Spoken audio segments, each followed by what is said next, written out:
আগের ভিডিওতে আমি তোমাদের বলেছিলাম যে আমরা দীঘাতে এসেছি জগন্নাথ মন্দির দর্শন করতে। সত্যিই বলবো অপূর্ব করেছে মন্দিরটা।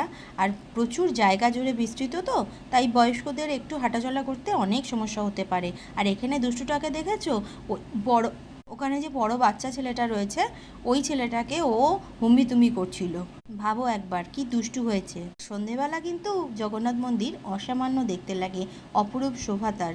সত্যিই সুন্দর দেখতে। আর কত লোক বসে আছে দেখেছো? সত্যি বসে থাকার মতোই, কারণ এত পরিষ্কার পরিচ্ছন্ন রেখেছে, মেনটেন করেছে। আপাতত তো তাই দেখতে পাচ্ছি।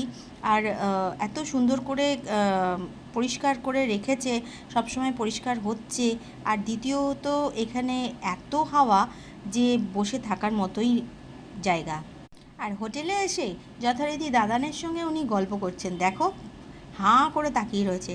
যাই হোক, পরের দিন ব্রেকফাস্টে আমাদের কি ছিল দেখে নাও। লুচি, সবজি, একদিন ঘুগনি ছিল, একদিন তরকারি ছিল, সঙ্গে ডিম সিদ্ধ, বোঁদে, পোহা, ব্রেড ছিল আমরা যেটা তুলে দিয়েছি, সঙ্গে মিষ্টিও ছিল। তা এত কিছু খাওয়ার পর নিশ্চয়ই আমাদের খিদে আর পাইনি। আমার বোনের ঘুম তো এখনও কাটেনি, জাস্ট ঘুম থেকে উঠেই আমরা চলে এসেছি। আর এখানে আমি রয়েছি। নেক্সট ভিডিওতে কিন্তু দেখা হচ্ছে। ভিডিওটা এখন লাইক করে আমাকে সাবস্ক্রাইব